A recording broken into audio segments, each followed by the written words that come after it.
Hey guys, welcome to TCR. Sid here. Thanks for clicking on the video. If you haven't done so already, make sure you hit that subscribe button.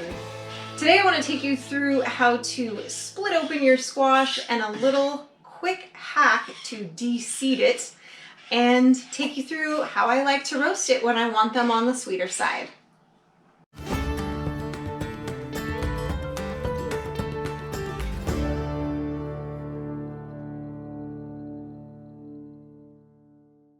Now this squash I roasted the other night. I'm actually going to use this to basically make a soup with. Mike had one the other night just roasted like this that I made. This is a great way to do it if you're making something else and already using the oven.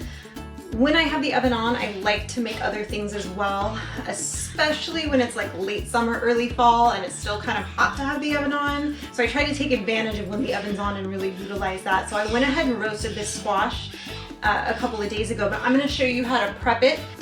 So the first thing I'm going to do is cut the ends off of the squash. Now I like to do this once the squash, any type of squash, it doesn't matter if it's butternut or any of your thicker squashes like spaghetti squash, any of that. I like to leave them sitting on a shelf, on a counter for a while before I try to cut them. Otherwise they're too hard to get through and you end up needing like a mallet and an act of God to get into them. We like to avoid that. This has been sitting for, I would say, about a month, and it's much easier to work with. So I'm gonna go ahead and cut this in half.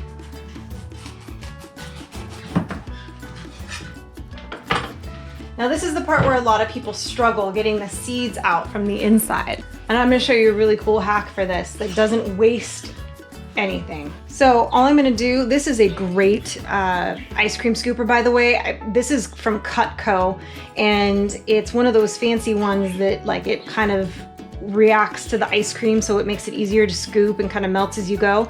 But it's a little bit, I don't want to say it's sharp, it's not sharp, but it's just got the right amount of an edge to it, I guess, that I can literally just scoop out the seeds like with no problem. And I'm not wasting, like if you look at the back end of it, I didn't waste a bunch of the meat of the butternut, and it's just, it goes right to the birds. Like boom, you know? Super, super easy. You know, I've tried so many things before. I don't know why this never occurred to me to try a scooper like this until the other day. I was in here and I was like, my other spoon that's sharper isn't in here. Look at that, just comes right out, boom. Look at that, love it. That is a great little hack that I don't know if I invented it, but I don't remember ever hearing or seeing anything about using this before. I guess it would be the equivalent of using a grapefruit spoon on a grapefruit. But man, ice cream scooper on your squash to get the innards out. I bet it would work on a pumpkin. I bet it would work. I mean, you'd have to do a little more, you know, but it would work. I almost would guarantee it. I can't wait to try it on a spaghetti squash. So the next thing I'm gonna do here is I'm gonna put a little bit of coconut oil all over the edges, covering it completely. I'm gonna take just a very little bit of ginger in each one and just kind of sprinkle it around it. Nutmeg, I'm gonna just sprinkle it right on because it comes out a little bit more evenly. I've got my cinnamon I'm gonna add to this. Depending how sweet you want to make this, you can also add some brown sugar as well.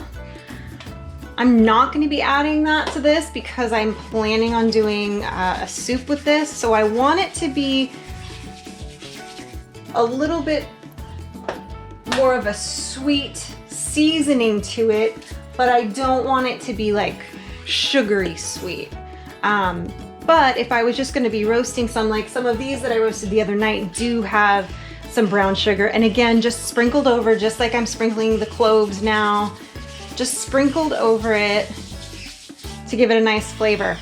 Then you just stick it on a baking tray. You're going to stick it in the oven for about, depending on how many squash you're doing and the size of the squash, somewhere between 30 to 40 minutes at 400 degrees.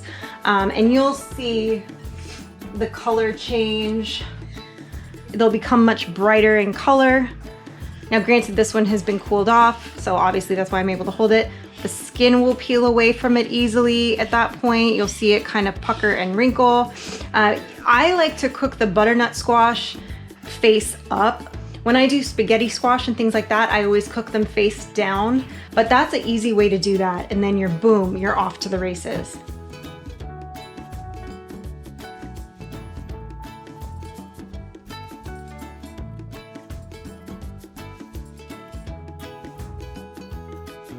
So I know a lot of people get intimidated by different kinds of squashes. They are super easy to prepare once you kind of know what to do. The key is, even if you're buying them at the store, let them sit for a little while. These more gourd type squashes, let them sit on the counter for a while, and I'm talking like a while. Sometimes a few weeks to a month. They're easier to work with, they're easier to cut up and clean.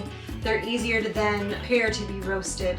So once it's roasted like that, the possibilities are endless. You can use these to make almost like a sweet potato mash, or a sweet potato style butternut, insert butternut instead, pie.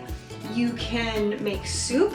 So I hope you guys enjoyed. Don't forget to like the video, subscribe to the channel, and click the bell so you get the notifications.